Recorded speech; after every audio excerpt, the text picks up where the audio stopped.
बना दीजिए अपने चरणों से हमको लगा लीजिए। तेरे चरणों की सेवा हमें चाहिए दाता, हमें चाहिए आपकी मेहरबानी, हमें चाहिए, हमें चाहिए। और इतनी सीधी के दाता सुनो गणपति दाता, सुनो गणपति आपकी मेहरबानी हमें चाहिए, हमें चाहिए।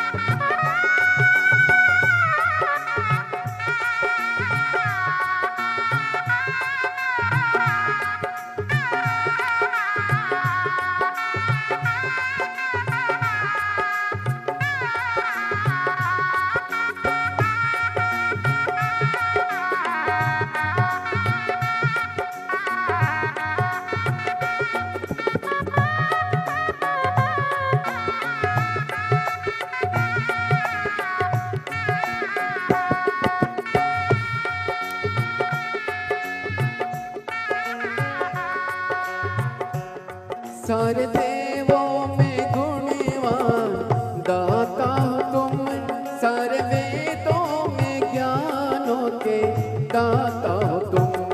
सारे देवों में गुणवान दाता हो तुम, सारे वेदों में ज्ञानों के दाता हो तुम।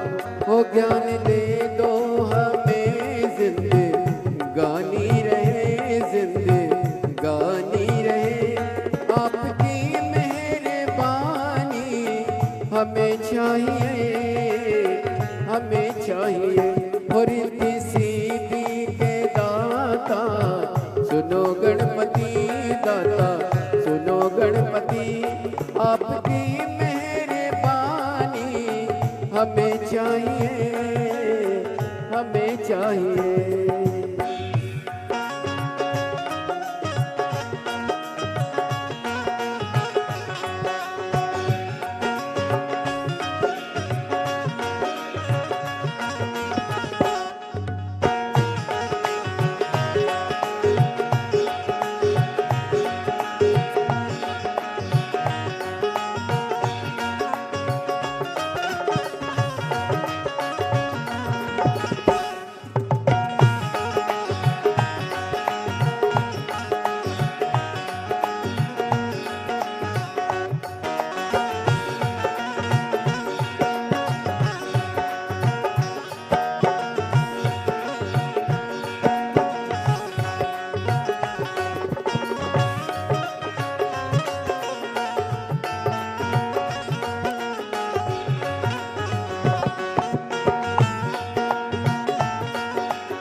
बोली गणेश भगवान की जय।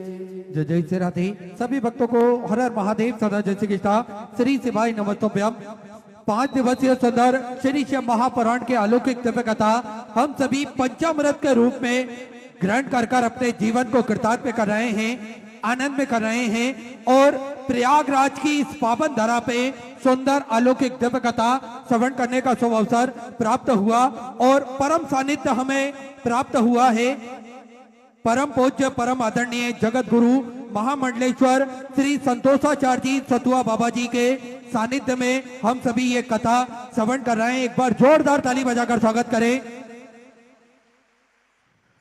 और निश्चित ही बधाई के पात्र है कथा के मुख्य जजमान स्वर्गीय श्री चंद्रभान सिंह जी चौहान की स्मृति में श्री सरकार सिंह जी चौहान, श्रीमती थानेश्वरी जी चौहान, स्वर्गीय हीरा देवी की स्मृति में डॉक्टर गजेंद्र सिंह जी चौहान, डॉक्टर अंजू जी चौहान मेरठ उत्तर प्रदेश से कथा के मुख्य जजमान का पदभार ग्रहण कर न केवल अपने जीवन को कृतार्थ करा अपितु समूचे जन समुदाय के लिए यह सुंदर कथा का आयोजन में हिस्सा बनकर आप निश्चित ही एक बधाई के पात्र बने। एक बार इनके लिए भी जोरदार ताली बजाकर स्वागत करें।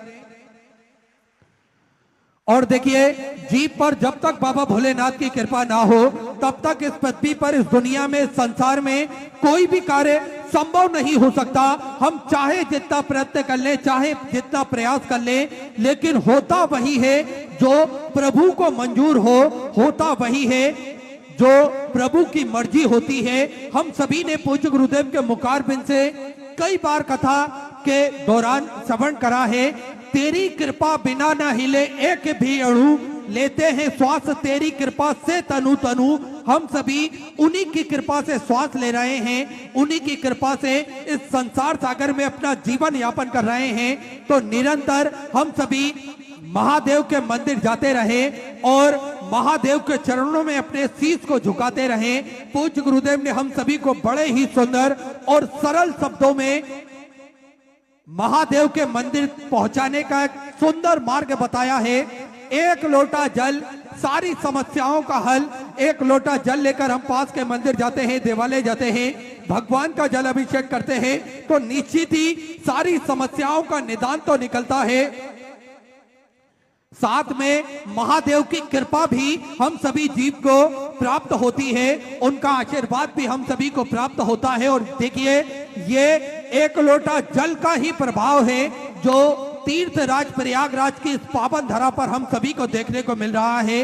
ये लाखों का जल समुद्र निश्चित ही हम सभी ने श्रद्धा और विश्वास की वो अपने जीवन में उतारी है जो पूज्य गुरुदेव ने हम सभी को ही शब्दों में बताई है। और हम सभी के मन में जो विश्वास जागृत करा है, निश्चित ही ये पूज्य गुरुदेव ने हम सभी को जो सरल शब्दों में यह कथा बताई है, उसका ही पुण्य प्रताप हम सभी को देखने को मिल रहा है।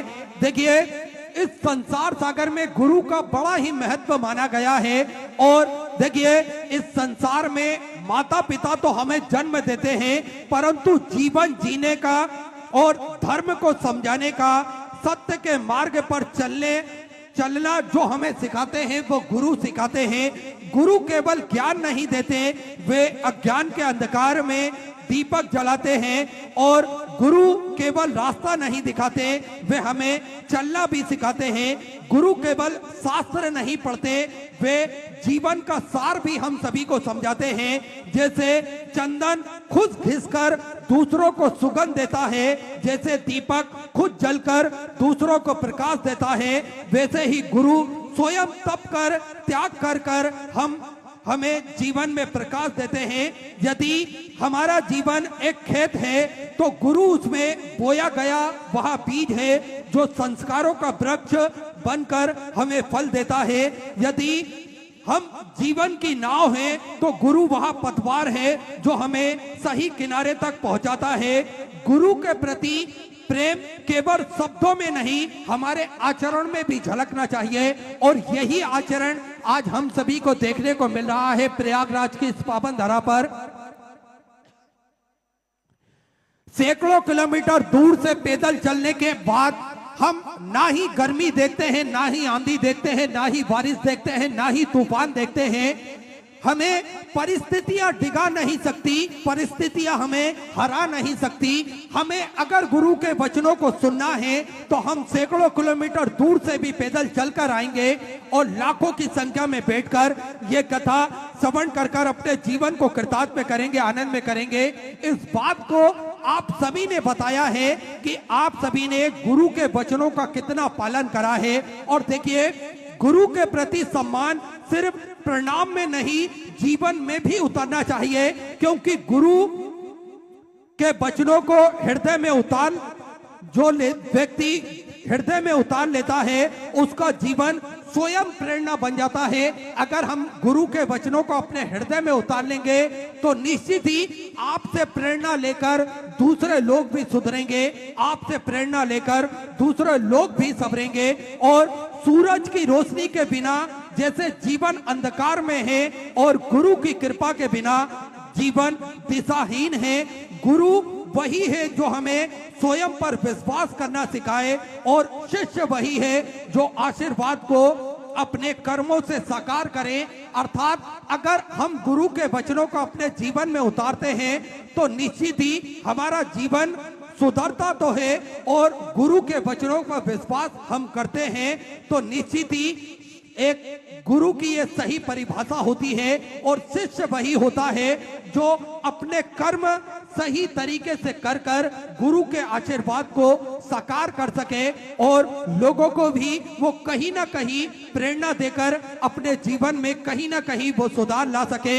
हम सभी ने देखा है किस प्रकार से आज लाखों की संख्या में सभी शिव भक्त यहाँ मौजूद हैं और लाखों की संख्या में ही पत्र व्यासपीठ पर आते हैं। कुछ पत्र ही पूज्य गुरुदेव उनमें से साझा कर पाते हैं, हम सभी के बीच में शेयर करते हैं, लेकिन उन पत्रों में जो विश्वास, जो श्रद्धा आप सभी के हृदय में जागृत रहती है, जो अनुभव आपने करा है, वे उन पत्रों में लिखा रहता है। निश्चित ही जब वो पत्र पूज्य गुरुदेव पढ़ते हैं तो हम सभी की रोमावली खड़ी हो जाती है, क्योंकि उसमें सत्यता ही झलकती है कि मेरे महादेव ने हम सभी पर कितनी कृपा करी है, मेरे महादेव ने हम सभी पर कितनी करुणा करी है और हर पल हर समय वो हमारा साथ दे रहे हैं, हमें कहीं ना कहीं वो संवार रहे हैं, कहीं ना कहीं वो सुधार रहे हैं। तो निश्चित ही ये शिव महापुराण की यह सुंदर अलौकिक दिव्य कथा जो पूज्य गुरुदेव ने हम सभी को बड़े ही सुंदर और सरल शब्दों में श्रवण कराकर हम सभी के जीवन में एक नया उजाला लेकर आए हैं, नई सवेरा लेकर आए हैं। आज सभी के जीवन में कुछ ना कुछ बदलाव हुआ है, आज लोगों की दिनचर्या बदली है, लोगों का व्यवहार बदला है और परिवार में किस प्रकार से सामंजस्य हम सभी को बनाकर रखना चाहिए, ये शिव महापुराण की कथा से हम सभी ने सीखा है। अगर किसी व्यक्ति को लगे, कोई आपसे पूछे कि स्वर्ग कहाँ है, तो उसका सबसे अच्छा और सबसे सीधा उदाहरण है जिस घर में शिव महापुराण की कथा चलती है, उस घर में अगर हम जाके देखेंगे तो निश्चित ही हमें स्वर्ग के दर्शन होंगे, क्योंकि शिव महापुराण की कथा श्रवण करने के बाद में लोगों ने अपना व्यवहार बदला है और कहीं ना कहीं कुटुंब परिवार को संवारने का, सुधारने का सभी ने अपने मन में एक संकल्प लेकर कहीं ना कहीं ये बदलाव लोगों के हृदय में आया है। और देखिए, गुरु की महिमा ही इतनी अपरंपार होती है। हम अगर देखें कि पारस और गुरु में क्या अंतर होता है, तो पारस में एक गुण पाया जाता है, जो लोहे को पारस अगर छू लेता है तो वो लोहा सोना बन जाता है, अर्थात वो पारस पत्थर उसे कीमती बना देता है। ऐसा पारस के पास गुण होता है, लेकिन पारस में एक गुण नहीं होता है कि वो अपने जैसा उस की बेस कीमती उस लोहे को बना सके, अर्थात वो सोना तो बना सकता है लेकिन पारस जैसा ही उस लोहे को नहीं बना सकता। लेकिन गुरु में एक अंतर होता है, गुरु में एक महानता होती है, गुरु में वो ताकत होती है, गुरु में वो सामर्थ्यता होती है कि गुरु के पास जो भी व्यक्ति जाता है, उसकी शरणागति जो भी व्यक्ति प्राप्त करता है, गुरु के वचनों का पालन जो भी व्यक्ति करता है, उसे गुरु स्वयं अपने जैसा ही बना देते हैं, उसे बेशकीमती बना देते हैं। ये गुरु में हम सभी देखते हैं ये महानता पाई जाती है, पारस पत्थर में वो महानता नहीं पाई जाती है। और यही शिव महापुराण की कथा हम सभी श्रवण कर कर अपने जीवन को कृतार्थ में करते हैं, आनंद में करते हैं। और पूज्य गुरुदेव ने बड़ी ही सरलता के साथ में, बड़ी ही सुंदरता के साथ में शिव महापुराण की सुंदर अलौकिक दिव्य कथा हम सभी के जीवन में उतारी है और हम सभी के जीवन को कृतार्थ में करा है, आनंद में करा है। देखिए, हम सभी को पूज्य गुरुदेव ने विश्वास करना सिखाया है। हम सभी को स्वयं के ऊपर तो विश्वास करना सिखाया ही है, साथ में हम सभी को पूज्य गुरुदेव ने महादेव के ऊपर भी विश्वास करना सिखाया है। अगर हमारा विश्वास दृढ़ होगा तो निश्चित ही बड़े से बड़े कार्य बड़े ही आराम से सफल होंगे और उसमें सफलता हम सभी को प्राप्त होगी। हम सभी ने देखा है पूज्य गुरुदेव ने किस प्रकार से सामाजिक कार्यों में भी अपना महत्वपूर्ण योगदान दिया है। सिद्धपुर नगरी सीहोर की पावन धरा पर जो कुबरेश्वर धाम की स्थापना होने जा रही है, इस धरा पर सेवा का कार्य तो प्रतिदिन सुचारू रूप से चलता ही है। साथ में हम सभी ने देखा है पूज्य गुरुदेव ने किस प्रकार से सामाजिक क्षेत्रों में कार्य करा है। हम सभी ने देखा है विगत कई वर्षों से निर्माल्य विसर्जन रथ भारत के विभिन्न राज्यों में, विभिन्न शहरों में, विभिन्न नगरों में ये निर्माल्य विसर्जन रथ पूज्य गुरुदेव के सानिध्य में चले और इन निर्माल्य विसर्जन रथों से हम सभी को फायदा हुआ।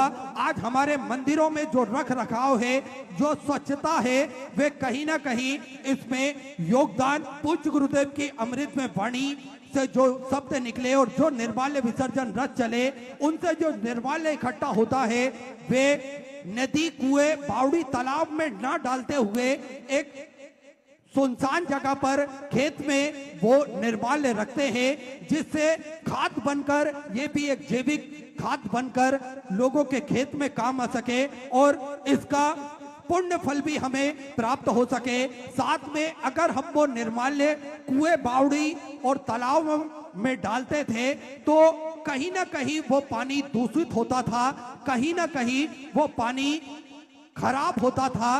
तो ये पानी दूषित ना हो, इसलिए ये निर्माल्य विसर्जन रथ पूज्य गुरुदेव के सानिध्य में चले, जो भी आज भी सुचारू रूप से चल रहे हैं। और इसी क्रम में आगे बढ़ते हुए पूज्य गुरुदेव ने एक कदम और बढ़ाते हुए हम सभी को एक प्रेरणा दी है, किस प्रकार से हम सभी को पर्यावरण बचाना है, हम सभी को पर्यावरण की रक्षा करना है और हम सभी को मिलकर वृक्ष लगाना है। ऐसा संकल्प हम सभी को लेकर जाना है और आने वाली 15 फरवरी को ग्रीन शिवरात्रि के रूप में ये महापर्व हम सभी मिलकर बनाएंगे, क्योंकि आज आवश्यकता है 25 से 30 अरब पेड़ लगाने की भारत की भूमि पर। तो क्यों ना हम सभी मिले, एकजुट हो और अपने नगर में, अपने शहर में, अपने घर के आसपास कहीं पर भी हम वृक्षारोपण करें, जिससे हमारी जो जलवायु हुए वो शुद्ध हो सके। आज जो प्रदूषण फैल रहा है ये कहीं ना कहीं कम हो सके, आज लोगों को शुद्ध ऑक्सीजन प्राप्त हो सके। आज हम सभी ने देखा है कोरोना काल महामारी के अंतर्गत हम सभी को ऑक्सीजन की कितनी ज्यादा दिक्कत हो रही थी, लोग ढूंढते फिर रहे थे, ऑक्सीजन के लिए करोड़ों रुपए खर्च करते फिर रहे थे। तो क्यों ना हम सभी ऐसा कार्य करें कि हम सभी को जब प्रकृति ने जो चीज मुफ्त में निःशुल्क दी है तो हम सभी उसका संरक्षण करें, उसको आगे बढ़ाने का कार्य करें और इसमें अपना महत्वपूर्ण योगदान अवश्य प्रदान करें। तो हम सभी मिलकर आने वाली महाशिवरात्रि को करोड़ों की संख्या में ये वृक्ष हम सभी को मिलकर लगाना है। और मेरा निवेदन रहेगा आज से ही हम ये तैयारी कल के रख लें, जैसे आने वाले समय में किसी भी प्रकार की कोई शॉर्टेज या तो हमें पेड़ नहीं मिल रहे हैं या फिर हमें जगह नहीं मिल रही है, तो ये सारी बातें आप आज से ही निश्चित करके रख लें और आज से ही अपने घर पर पेड़ ले जाकर रख लें, जिससे कि शिवरात्रि के पावन पर्व पर हम महाशिवरात्रि के पावन उपलक्ष्य पर एक वृक्ष अपने घर के आसपास लगा सकें और परिवार के सभी सदस्यों को मिलकर 12 ज्योतिर्लिंग के रूप में लगभग 12 वृक्ष हम सभी को लगाना है, जिससे हमारा जलवायु शुद्ध हो, हमारी भारत की भूमि फिर से हरी भरी हो और हमें कहीं ना कहीं जो प्रदूषण के कारण जो हमारा स्वास्थ्य खराब हो रहा है, इस स्वास्थ्य में भी हम सभी को लाभ प्राप्त हो, कहीं ना कहीं इसका कारण बनता है प्रदूषण। स्वास्थ्य संबंधित क्षेत्रों में भी हम सभी को ध्यान रखते हुए एक वृक्ष अवश्य लगाना चाहिए और इस पावन पुनीत संकल्प में हम सभी जुड़कर अपने जीवन को कृतार्थ कर सके, आनंद में कर सके। इसलिए आप सभी विशेष ध्यान दें। 15 फरवरी के दिन महाशिवरात्रि के पावन उपलक्ष्य पर अपने घर के आसपास एक वृक्षारोपण कर अपना फोटो या वीडियो आप जो टीवी स्क्रीन पर श्री विठले सेवा समिति का व्हाट्सएप नंबर चल रहा है उस नंबर पर भेज सकते हैं, जिससे आपके फोटो और वीडियो टीवी चैनल पर दिखाए जाएंगे, जिससे लोगों को भी इसकी प्रेरणा मिले और लोग भी बढ़ चढ़कर इसमें भाग ले सके और हम सभी करोड़ों की संख्या में ये एक दिन के अंदर वृक्ष लगाने का रिकॉर्ड भी बना सके, ताकि के सभी शिव भक्तों द्वारा ये रिकॉर्ड बने और इसका लाभ सभी आने वाली पीढ़ी को भी प्राप्त हो और आने वाले लोगों को भी इसका पुण्य फल प्राप्त हो सके। तो सुंदर महाशिवरात्रि के पावन उपलक्ष्य में ये संकल्प हम सभी लेकर जाएंगे। और आप सभी को ज्ञात है किस प्रकार से पूज्य गुरुदेव ने निरंतर सेवा का कार्य सुचारू रूप से करा है।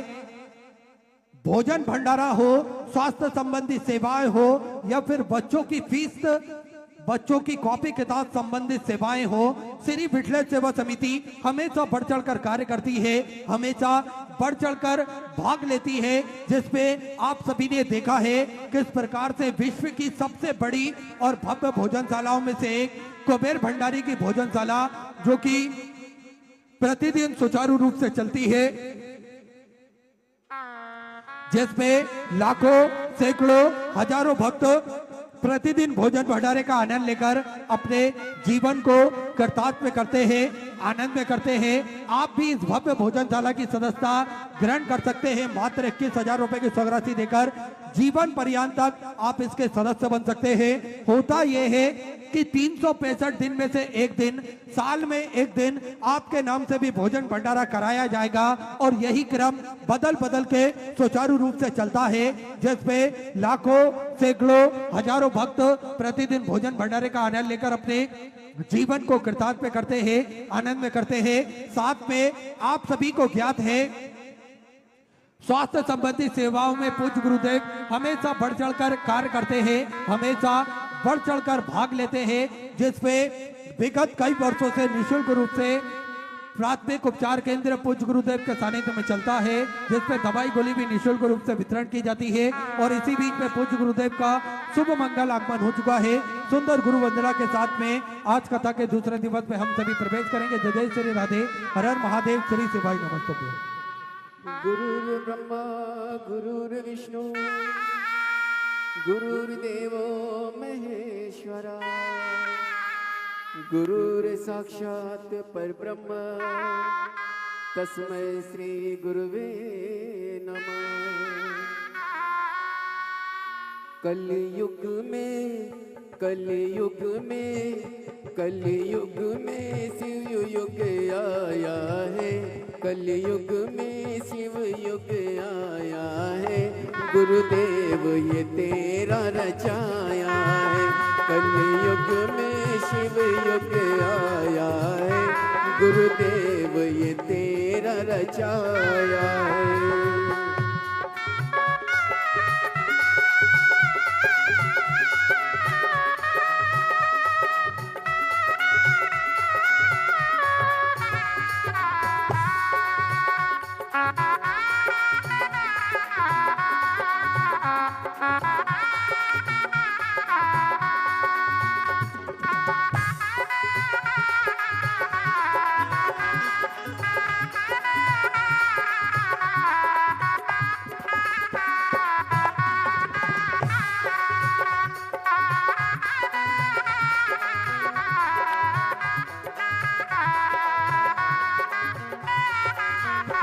पंडालों में भारी भीड़ पड़ी, पंडालों में भारी भीड़ पड़ी, शिव कथा की ऐसी कथा की ऐसी होड़ लगी है, शंकर में माया है कंकर में शंकर समाया है, गुरुदेव ये तेरा रचाया है, कलयुग में शिव युग आया है, गुरुदेव ये तेरा रचाया है, कलयुग में शिव युग आया है, गुरुदेव ये तेरा रचाया है। बोले गुरुदेव भगवान की जय। जय श्री राधे। सभी भक्तों को हर हर महादेव सदा जय श्री कृष्णा श्री सेवाई नमस्तुभ्यम। पूज्य गुरुदेव का आगमन हो चुका है। गुरुदेव व्यासपीठ पर मंचासीन हो चुके हैं। आप सबकी तरफ से व्यासपीठ को नमन करते हुए, हम सबके प्रिय, हम सबके लाडले ठाकुर कल्लू जी महाराज के चरणों में नमन करते हुए, परम सत्य परम आदरणीय विश्व विख्यात पूज्य गुरुदेव के पावन चरणों को नमन करते हुए और आप सभी शिव भक्तों के चरणों में नमन करते हुए सुंदर आज कथा के हम सभी दूसरे दिवस में प्रवेश करेंगे। उससे पहले हम सभी आशीष वचन श्रवण करेंगे। परम पूज्य परम आदरणीय जगत गुरु महामंडलेश्वर श्री संतोषाचार्य जी स्वतवा बाबा जी के मुखारबिंद से एक बार जोरदार ताली बजाकर स्वागत करें।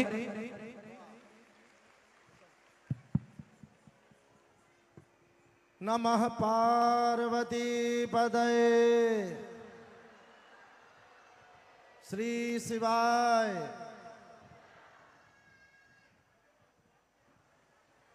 पावन और पवित्र व्यासपीठ पर विराजमान विश्व और सनातन के हृदय में निवास करने वाले